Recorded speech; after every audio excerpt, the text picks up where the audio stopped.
2026 පන්දුවර 2020 ලෝක කුසලාන ක්‍රිකට් තරඟාවලියේ ශ්‍රී ලංකාව පළමු වටේ මුහුණ දෙන අවසන් තරඟය සිම්බාබ්වේ කණ්ඩායමට එරෙහිව කොළඹ ආර් ප්‍රේමදාස ක්‍රීඩාංගණයේදී පස්වරු 3ට ආරම්භ වීමට නියමිතයි. ශ්‍රී ලංකා කණ්ඩායමත් සිම්බාබ්වේ කණ්ඩායමත් සුපිරි 8 දෙනාගේ වටේට මේ වන විටත් සුදුසුකම් ලබාගෙන තිබෙනවා.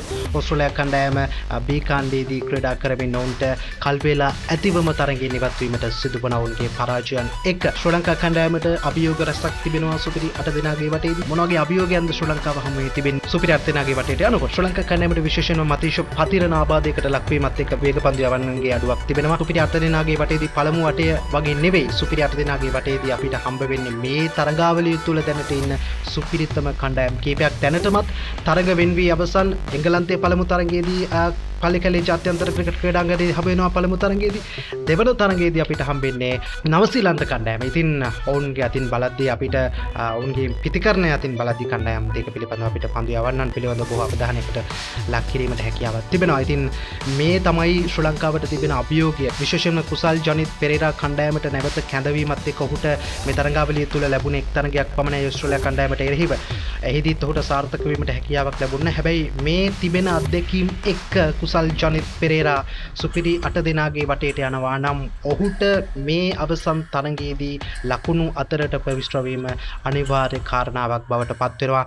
නැතහොත් අපිට මේ පසුගිය මූලික තරග දෙකේදීම ක්‍රීඩා කරපු කමිල් මිෂාරත් අපි සතු ඉන්නවා. ඉතින් කමිල් මිෂාරත් සාර්ථක වීමට හැකියාවක් ලැබුණේ ආරම්භක පිතිකරු යුගලයේ එක් පැත්තක පැතුම් ඉස්සංග සාර්ථක වෙදී අනෙක් පැත්තේ පිතිකරුවා සාර්ථක නොවුන වටපිටාවක් තුල තමයි ශ්‍රී ලංකා කණ්ඩායමට සුපිරි 8 දෙනාගේ වටේදී ක්‍රීඩා කරන්නට හැකියාවක් තිබෙන්නේ. ඉතින් මේ ආබාධයන්ට ලක්වීම මේ ලකුණු අතරට ප්‍රවිෂ්ඨ නොවීම ශ්‍රී ලංකා කණ්ඩායමට යම් කිසි අවශ්‍යයක් සිද්ධ වෙනවා. මේ ඕස්ට්‍රේලියා තරග ජයග්‍රහණයෙන් අනතුරුව දැන් ඉන්නේ ප්‍රේක්ෂකයන් උද්දාමයෙන්.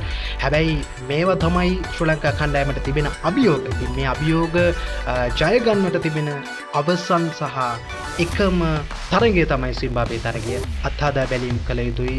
නිශ්චිත වශයෙන්ම කුසල් ජනිත් පෙරේරා ක්‍රීඩා කළ යුතුයි කියන මතේ බොහෝ දෙනා සිටිනවා. අපත් සිටිනවා ඒ සම්බන්ධයෙන්. මොකද තනංජි සිල්වාගේ දක්ෂතාව දැක්කොත් බැලුවොත් එහෙම මේ ගෙවි ගිය වසර කිහිපය පුරාවටම ඔහු 2020 පන්දුවාර ආකෘතිය තුළ ඔහුගේ පන්දු වැවීම සහ පන්දු රැකීම ගැන කතා කිරීමට දෙයක් නැහැ.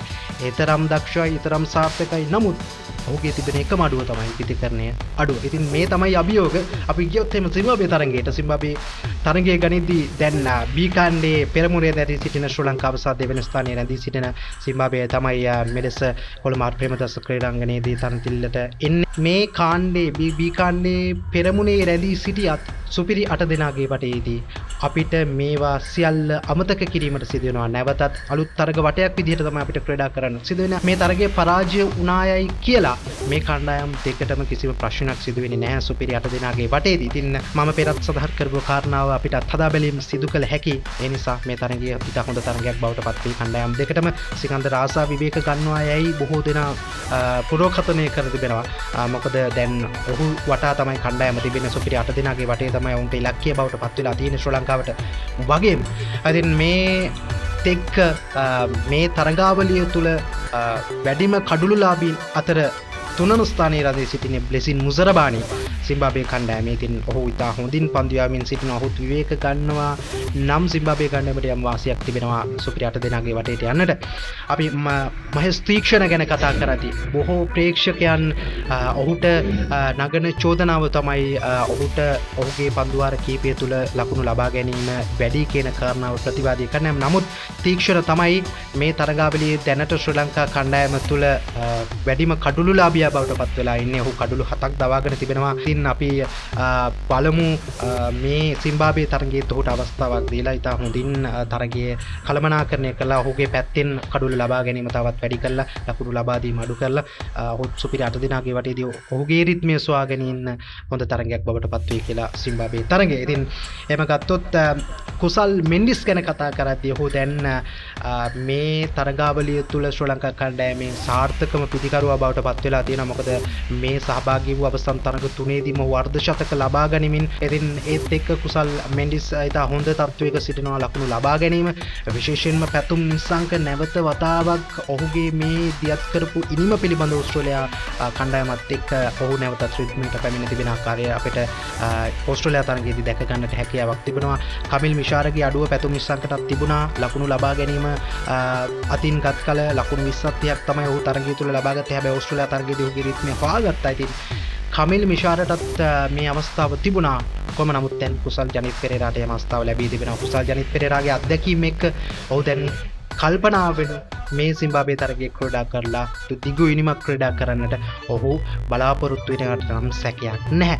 ඒත් එක්ක ගනිද්දී මේ වර්ෂාව ගැන කතා කරද්දී බොහෝ වෙලාවට තරගයේ පිළිබඳව කතා කරනකොට වර්ෂාවෙන් බාධා ඇතිවීමේ හැකියාවක් තිබෙනවා. වසරු 2-5 අතර තමයි මේ කොළඹ ප්‍රේමදාස ක්‍රීඩාංගණයේ අපට කලාපයට වර්ෂාව ඇදහැරීමට නියමිතව තිබෙන්නේ.